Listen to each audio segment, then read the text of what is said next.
filosofi hidup, memahaminya.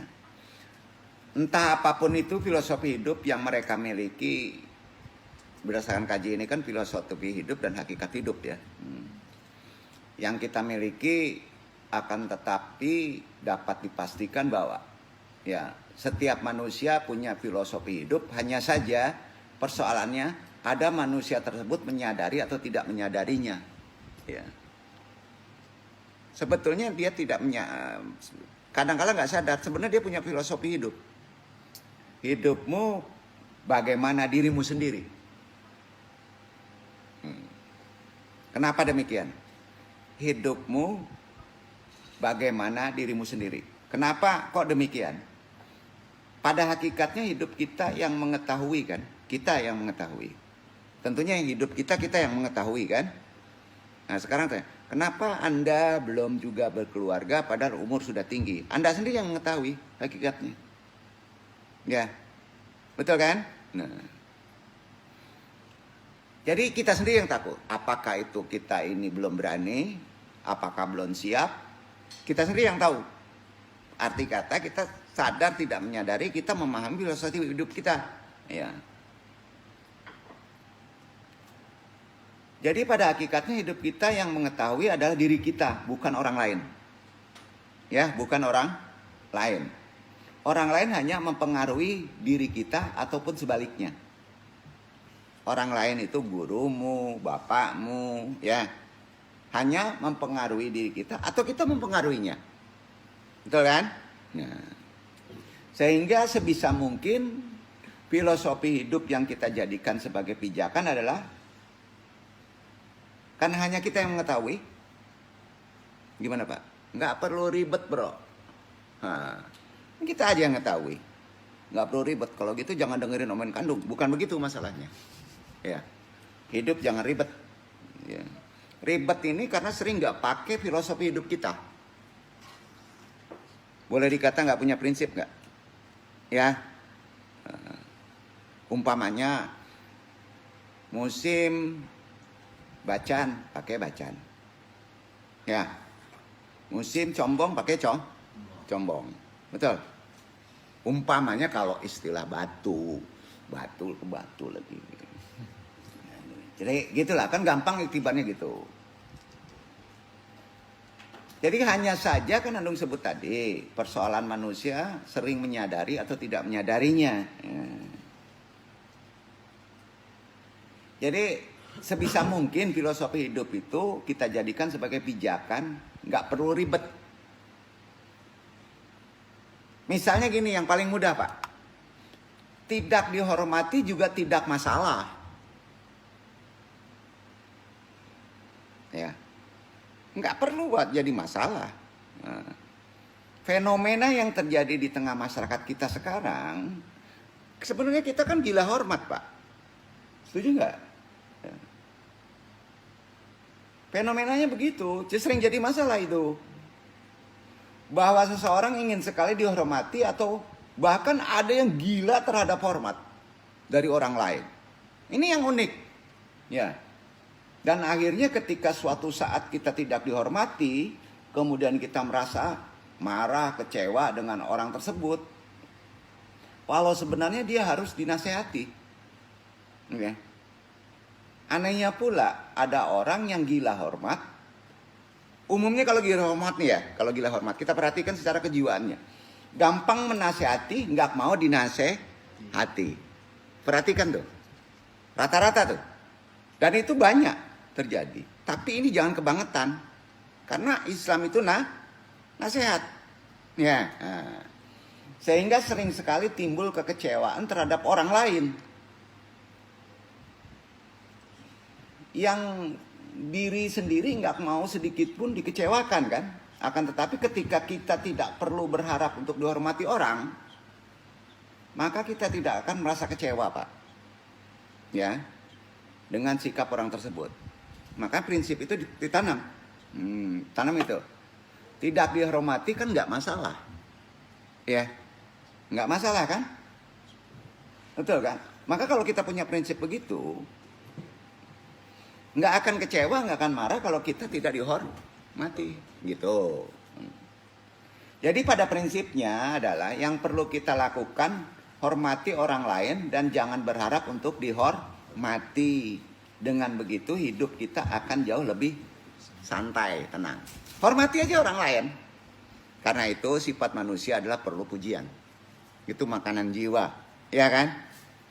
Rayu aja, puji saja. Nah, jadi hormati aja. Dengan begitu hidup kita akan jauh lebih tenang deh. Tanpa kita berharap untuk dihormati orang lain, prinsip filosofi kita, orang lain dengan sendirinya akan menghormati kita. Pasti itu. Setuju nggak nih prinsip ini? Dan itu agama. Setuju nggak nih? Nih, gini ya. Tanpa kita berharap untuk dihormati orang lain dengan sendirinya akan menghormati kita. Setuju? Insya Allah. Tapi jangan berharap lebih ya. Inilah salah satu pelajaran yang bisa kita ambil dalam hidup, bahwa lakukan sebagaimana mestinya kita lakukan dan jangan berharap memperoleh balasan kebaikan dari orang lain. Setuju? Setuju. Kemudian selanjutnya, tidak diakui keberadaan kita tidak masalah. Ya, tidak masalah. Ada mencari amal, Pak, berlomba-lomba karena dia jagonya zikir, merasa tidak pernah diopeni untuk zikir. Ngambek ada nggak? Ada nggak? Walaupun dia tidak ngambek, Anda tahu. Belum beragama itu orang. Karena filosofi hidupnya nggak ngerti. Jadi kesimpulannya, filosofi hidup itu menurut saya, menurut Andong begini nih. Posisi apapun sama sekali bukan tujuan. Kepala yayasan, ketua yayasan, presiden sekalipun, posisi apapun itu bukan tujuan. Tidak menjadi apapun juga tidak masalah. Tidak dikenal orang juga tidak masalah. Tidak diakui keberadaannya juga tidak masalah. Jadi ilmunya tidak masalah. Ini kan, udah. Tidak dihormati juga tidak masalah. Tidak jadi manusia juga tidak. Iyalah, tidak masalah. Kan kita juga nggak ingin jadi manusia. Allah yang menginginkan. Tidak jadi perempuan juga tidak masalah. Yang nggak boleh jadi perempuan dan jadi laki-laki itu baru masalah. Kemana nih gajinya? Ya gitu. Mendapat penghormatan bukan bukti kesuksesan. Dapat penghormatan itu bukti sukses. Ngapain jadi masalah? Oh, dapat penghormatan, dihormati, Anda sampai kucing-kucing hormatin kita. Sukses itu? Enggak. Ditepokin orang karena nyanyinya kita keren. Kata-kata yang duduk nih nyanyinya sisgon katanya. Sampai putus lagunya. Tepok orang. Sukses tuh? Enggak. Enggak. Bisa aja orang menghormati kita karena apa, Pak? Takut. Jangan macam-macam andong didabi nanti. Bisa aja menghormati presiden itu karena dia berkuasa. Bisa aja dihormati orang itu karena dia jago nangkep siampa. Enggak begitu. Bisa saja orang menghormati kita karena takut. Karena diharuskan. Ada nggak menghormati itu diharuskan? Contohnya siapa? Militer. Kopral harus hormat ke jenderal walaupun jenderalnya pemabok. Ada dihormati karena diharuskan. Setuju? Atau karena mereka bekerja untuk kita. Kalau nggak hormat mah itu nggak digaji gue. Ya. Mereka butuh sama kita. Yang aneh tuh apa, Pak? Supaya terlihat pantas aja. Ini yang aneh. Masa menghormati supaya ngelihat pantas? Gimana supaya kita pantas dia? Gitu. Ya. Hidup nggak usah dibuat sulit, bro. Nggak usah ruwet. Yang penting asal tidak maksiat. Ya. Santai tapi maksiat, kacau nggak? Bisa menjadi pribadi yang menyenangkan, bermanfaat bagi orang banyak, serta tidak mengusik kehidupan orang lain, udah cukup tuh hidup. Bermanfaat nggak kita sama orang banyak? Ya, nggak mengusik orang lain. Udah tinggi tuh maqamat kita tuh. Ya, nah keberadaan kita lebih baik diakui oleh siapa, Pak? Allah Subhanahu wa Ta'ala, dibandingkan dengan pengakuan manusia yang relatif kebenarannya, mau dihargai mau tidak, tidak masalah. Jadi kita filosofinya tidak masalah, tenang nggak? Iya, mau pakai baju merah tidak masalah, mau pakai baju pink tidak masalah, mau datang ke sini tidak masalah, mau datang tidak masalah. Ya udah, tidak masalah aja, kaji tidak selesai, pulang. Nah kan gitu. Nah, kajinya tidak masalah, tenang kan? Nah tenang, itu filosofi. Ya, keberadaan kita lebih baik diakui Allah deh. Ya, dibandingkan dengan pengakuan manusia yang relatif kebenarannya, kan relatif kebenarannya manusia itu. Meskipun pengakuan manusia itu juga penting, bro. Nah ini lain, ulang aja ya.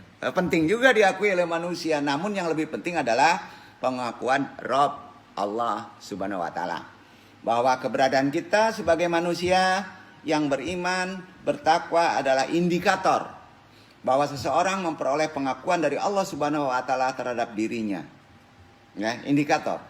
Bila ada orang membicarakan perkara buruk pada diri kita, gimana? Gibah umpamanya, fitnah namanya. Jika kita digunjingkan orang lain, ingat nasihatan dong. Banyak kan dong digunjingkan. Nah, nggak ada buah kalau buah itu nggak ditimpukin, Mbak. Ya. Kecuali buah yang nggak berbuah kan. Ya. Jika kita digunjingkan orang lain harus ingat, bro, bahwa mereka pun adalah manusia biasa. Andung duduk nih, si Adang ngaji nih, lama-lama ngobrol di atas, suka gunjingin orang? Suka. Hal biasa kan, karena manusia. Emangnya nabi? Emangnya malaikat? Ada Korin kan? Juga bukan yang mengatur hidup dan mati manusia. Ini biasa aja. Atau dia nggak ngatur hidup gue kan? Ngapain susah sih? Wih, kesel banget gue digunjingin sama orang tuh. Ngambek pula tuh. Oh gila hormat pula tuh. Dinasihati ngamuk pula tuh. Akan ngaco ini orang. Apalagi udah bau tanah, gempor ente. Susah kan hidup kayak gitu? Ada nggak? Nggak ada. Cuma kita baik-baik semuanya. Baik itu dijerumusin gitu. Nah, jadi namun apabila Allah yang membicarakan kita, hati-hati. Kalau Allah yang membicarakan kita, itu baru masalah. Itu spiritual. Gimana Allah membicarakan kita? Contoh kalau diabadikan. Enggak nabi ya. Siapa? Firaun. Korun. Kalau dibicarakan Allah, bahaya. Allah membicarakan kita dengan azab, ujian, berketerusan. Itu cara Allah membicarakan kita. Sampai Pak? Kalau orang lain membicarakan kita, nggak masalah bro, biasa aja. Bahkan kita beruntung, kurang dosa kita. Kalau Allah membicarakan kita, itu baru masalah. Kira-kira Allah membicarakan kita dengan apa? Ajab bro, gampang selesai kaji itu, kena deh. Ngaji kok gini lagi, penyakit udah maruya Pak, dakwah dia. Ya. Jadi bila ada orang bicarakin kita, dia manusia kok, ada dosa, ada korin, nggak ngatur hidup dan mati manusia kan, nggak kan? Paling ngaruhi, kalau mau pengaruhi sering recokin. Itu harus ada filosofi hidup. Jangan ribet bener. Namun apabila Allah yang membicarakan kita, maka itu adalah masalah. Sepakat? Sepakat. Tolong yang di luar.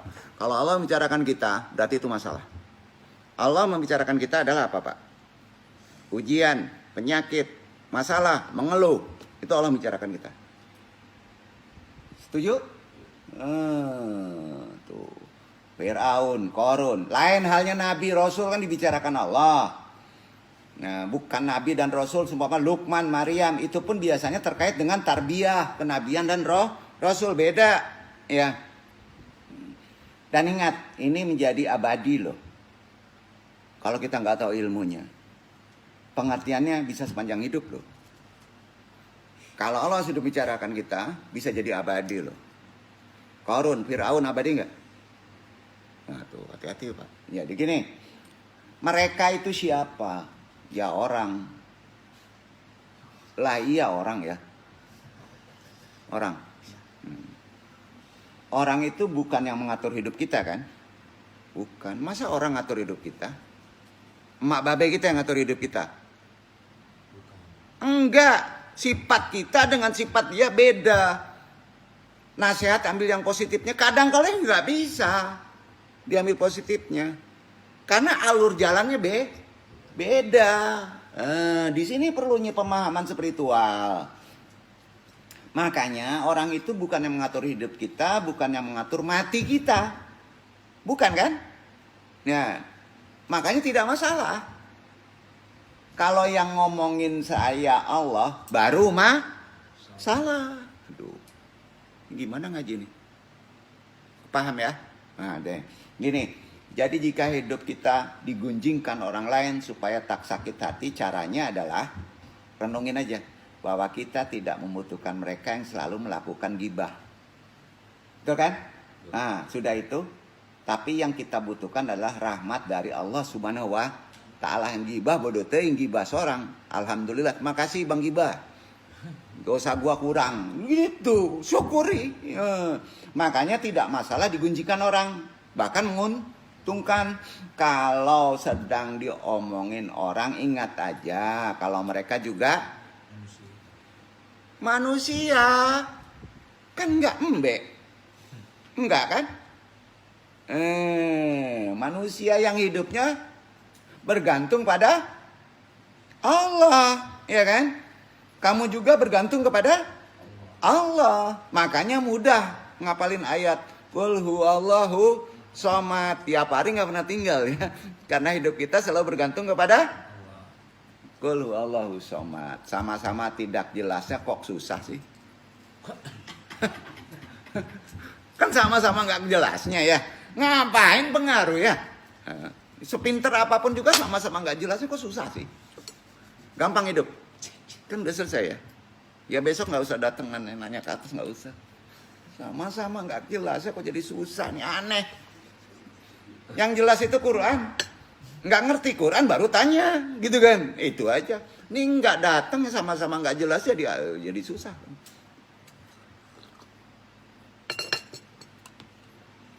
Jadi begini, sering kali terjadi perdebatan. Persoalan udah tahu? Udah kan? Udah ya? Ngapain debat? Apa yang dipertahankan? Dia orang kok. Ya, kan bukan binatang, bukan embe kan? Orang kan? Dan sering lalai, lupa, iya kan? Dalam sebuah perbincangan, entah itu perbincangan serius atau perbincangan santai saya, namun sela-sela sering timbul perdebatan tanpa disadari kan. Anehnya, perdebatannya pun biasanya kalau orang sama orang ini, perdebatan yang gak bermanfaat. Zaman sekarang. Gak ada manfaatnya. Nah, bila kaum muslimin berada dalam situasi seperti ini, apa yang harus kita lakukan?